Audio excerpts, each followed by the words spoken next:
Hi friends, welcome to our channel. ఈరోజు మనం NSP స్కాలర్షిప్కి ఎలా అప్లై చేసుకోవాలో ప్రాసెస్ చూద్దాం. ప్లీజ్ అందరూ సబ్స్క్రైబ్ చేసుకొని మీ ఫ్రెండ్స్కి కూడా షేర్ చేయండి, ఎందుకంటే యూస్ఫుల్గా ఉంటుంది వీడియో. ఏమైనా డౌట్స్ ఉంటే కామెంట్ చేయండి, రిప్లై కూడా వద్దాం. నెక్స్ట్ వీడియోలో రెన్యువల్ ఎలా చేసుకోవాలో కూడా చూద్దాం. డౌట్స్ ఏమి పెట్టుకోవద్దు, స్కాలర్షిప్ అమౌంట్ పడుతుందే పడదా అని ఖచ్చితంగా క్రెడిట్ అయితే అవుతాయి.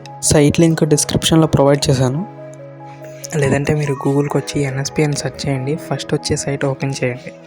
స్కాలర్షిప్ గురించి కానీ ఏమైనా ఆప్షన్స్ గురించి కానీ డౌట్ ఉంటే కామెంట్ చేయండి.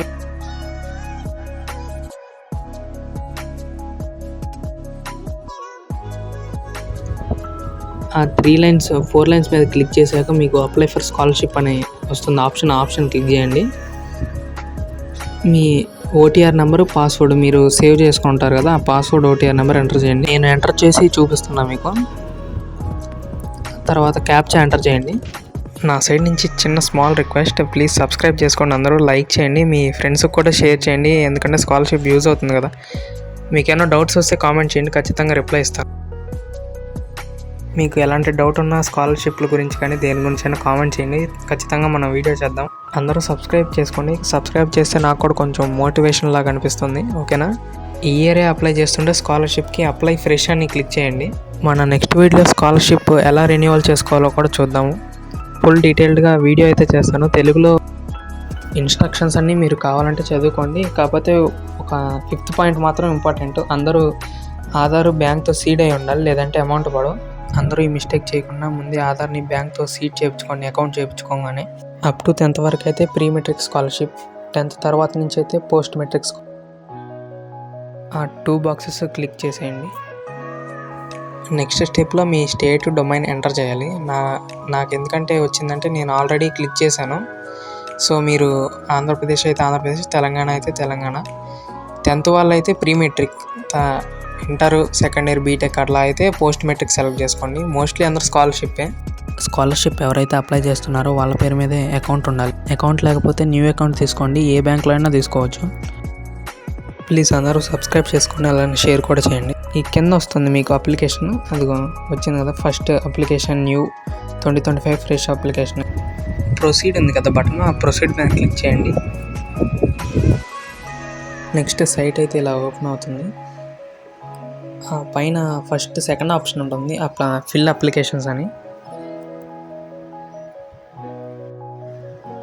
జనరల్ ఇన్ఫర్మేషన్ ఆల్రెడీ సేవ్ అయి ఉంటుంది, ఎందుకంటే మనం ఫస్ట్ స్టెప్లో చేసాం కాబట్టి స్టేట్ అన్నీ సేవ్ అయి ఉంటాయి.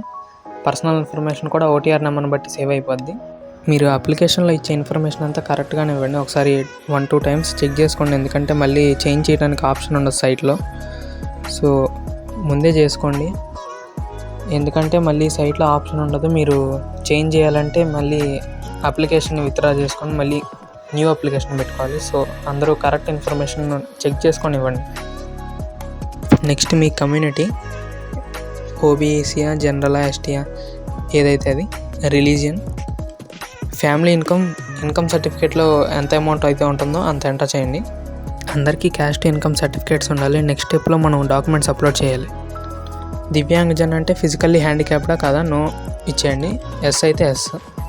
పేరెంట్స్ ప్రొఫెషన్ ఇక్కడ ఒక లిస్ట్ అయితే ఇస్తారు, ఆ లిస్ట్లో ఉన్న ప్రొఫెషన్ అయితే ఓకే, లేదంటే అదర్ ఇచ్చేయండి, ఏం కాదు. Marital status unmarried. Any of the parent is not alive అంటే పేరెంట్స్ ఉన్నారా లేరా అని, ఉంటే నాట్ అప్లికబుల్ పెట్టండి, లేకపోతే ఆప్షన్ సెలెక్ట్ చేసుకోండి. అడ్రస్ మాత్రం మీ పర్మనెంట్ అడ్రస్ ఇచ్చేయండి, డిస్టిక్, లొకాలిటీ అన్నీ ఎంటర్ చేశాక నెక్స్ట్ సేవ్ అండ్ నెక్స్ట్ అనే ఆప్షన్ క్లిక్ చేయండి. నెక్స్ట్ స్టెప్కి సైట్ ఓపెన్ అవుతుంది. క్యాస్ట్ ఇన్కమ్ సర్టిఫికేట్స్ లేకపోతే మీ సచివాలయం కానీ మీ సేవకి వెళ్ళి అప్లై చేసుకోండి. డాక్యుమెంట్స్ అయితే అప్లోడ్ చేయాలి కంపల్సరీగా.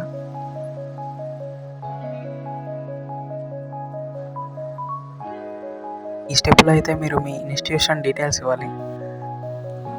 గెట్ ఇన్స్టిట్యూషన్ అనే ఆప్షన్ మీద క్లిక్ చేయండి. అక్కడ మీ స్టేటు, డిస్టిక్, ఇన్స్టిట్యూషన్ నేమ్ అంటే కాలేజ్ నేమ్ ఎంటర్ చేయండి. అవి ఎంటర్ చేశాక లిస్ట్ వస్తుంది, ఆ లిస్ట్లో ఉన్న మీ కాలేజీని సెలెక్ట్ చేసుకోవచ్చు. ఈ స్కాలర్షిప్కి 11th క్లాస్ వాళ్ళు మాత్రమే ఎలిజిబుల్. 11th క్లాస్లో అప్లై చేస్తుంటే 12thలో రెన్యూ చేసుకోవచ్చు. 12thలో అయితే అప్లై చేయడానికి ఉండదు. లేదంటే మీకు కాలేజ్ ఎన్సీవీటీ కోడ్ కానీ తెలుసుంటే ఆ కోడ్ ఎంటర్ చేసి సెర్చ్ అండ్ క్లిక్ చేయండి. అలా చేసినా మీరు కాలేజీని సెలెక్ట్ చేసుకోవచ్చు. మీకు డిస్టిక్ స్టేట్ ఎంటర్ చేశాక మీ కాలేజ్ నేమ్ ఎంటర్ చేశాక ఇలా వస్తాయి ఆప్షన్స్.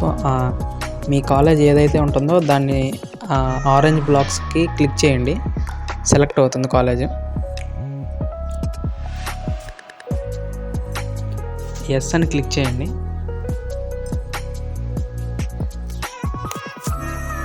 నెక్స్ట్ మీ present class or course. Present starting date వచ్చి June 2 ఇంటర్వాల్కి అయితే. అడ్మిషన్ రిజిస్ట్రేషన్ నెంబర్ అంటే మీ అడ్మిషన్ నెంబర్, అడ్మిషన్ అయిన ఇయర్ 24 కానీ 25 కానీ. రోల్ నెంబరు, సెక్షన్ అంటే మీరు ఇప్పుడు చదువుతున్న క్లాస్లో ఉండే roll number, section. Mode of study regular, full time select చేసుకోవచ్చు. హాస్టలర్ అయితే ఎస్ అనివ్వండి, లేదంటే నో అనివ్వండి. మీరు చాలామంది సెక్షన్ రోల్ నెంబర్ ఎందుకు అనుకుంటారు. మీ అప్లికేషన్ మీరు సబ్మిట్ చేశాక మీ కాలేజ్ వాళ్ళకైతే వెళ్తుంది. ఫర్దర్గా కాలేజ్ వెరిఫికేషన్ తర్వాత మీకు స్టేట్ లెవెల్ వెరిఫికేషన్ అయితే జరుగుతుంది. అమౌంట్ అయితే ఇప్పుడల్లా క్రెడిట్ అవ్వవు, మీకు మార్చ్ ఆ టైంకి అకౌంట్స్లో అయితే క్రెడిట్ అవుతాయి. మీ అకాడమిక్ డీటెయిల్స్ అయితే ఇప్పుడు ఎంటర్ చేయండి. ప్రీవియస్ అకాడమిక్ డీటెయిల్స్ అంటే మీ 10th క్లాస్ డీటెయిల్స్. ఇప్పుడైతే మీ బోర్డు అయితే ఎంటర్ చేయాలి. ఆంధ్రప్రదేశ్ వాళ్ళకైతే Andhra Pradesh board of secondary education అని ఉంటుంది. ఇయర్ ఆఫ్ పాసింగ్, మీరు ఏ ఇయర్లో పాస్ అయితే 2025. కోర్సు, నెక్స్ట్ పర్సంటేజ్ మొత్తం మీకు ఎంత వచ్చిందండి. నెక్స్ట్ చెప్పాను కదా, మళ్ళీ ఎంటర్ చేయాలి మీరు 10th క్లాస్ డీటెయిల్స్. మీ hall ticket number 2 times enter చేయాలి. ప్రీవియస్ అకాడమిక్ డీటెయిల్స్ కిందే ఉంటుంది 10th క్లాస్ డీటెయిల్స్ అని. మీ board, year of passing, 10th marks, percentage. మీకు టోటల్ మార్క్స్ బై 600 వేస్తే మీ పర్సంటేజ్ వస్తుంది, అది ఎంటర్ చేయండి. ఈ 12th క్లాస్ అనేది అవసరం లేదు, అది మీకు అవసరం లేదు. బీటెక్ వాళ్ళు అప్లై చేసేటప్పుడు వాళ్ళు ఎంటర్ చేసుకుంటారు, మీకు అవసరం లేదు. కాంపిటేటివ్ ఎగ్జామ్ కానీ రాసుంటే మీరు డీటెయిల్స్ ఎంటర్ చేయండి. NMMS కానీ వాళ్ళు కాంపిటేటివ్ ఎగ్జామ్స్ అనేది ఎంటర్ చేయండి details. Next save and next మీద క్లిక్ చేయండి. ప్లీజ్ అందరూ సబ్స్క్రైబ్ చేసుకొని షేర్ చేయండి. ఈ స్టెప్లో అయితే మీరు మీ క్యాస్ట్, ఇన్కమ్, డాక్యుమెంట్స్ అయితే అప్లోడ్ చేయాలి. మీరు సెలెక్ట్ చేసుకోండి, వాళ్ళు ఇచ్చిన క్రైటీరియా ప్రకారమే ఉండాలి మ్యాండేటరీ. ఫస్ట్ మీ క్యాస్ట్ సర్టిఫికేట్, తర్వాత ఇన్కమ్ సర్టిఫికేట్. అక్కడ మ్యాండేటరీగా ఇచ్చారు కదా డాక్యుమెంట్ ఎంత సైజులో ఉండాలని, 20 KB to 200 KB మధ్యలో మాత్రమే ఉండాలి. PDF ఫార్మేట్లో ఉండి అప్లోడ్ చేసేయండి. అప్లోడ్ చేసిన తర్వాత సేవ్ అండ్ నెక్స్ట్ క్లిక్ చేయండి. తర్వాత ఫైనల్ స్టెప్ అయిపోతుంది. Thanks for watching guys. Like చేయండి, సబ్స్క్రైబ్ చేసుకోండి, మీ ఫ్రెండ్స్ కూడా షేర్ చేయండి అలానే వీడియో. నెక్స్ట్ వీడియోలో రెన్యువల్ ప్రాసెస్ చూద్దాం.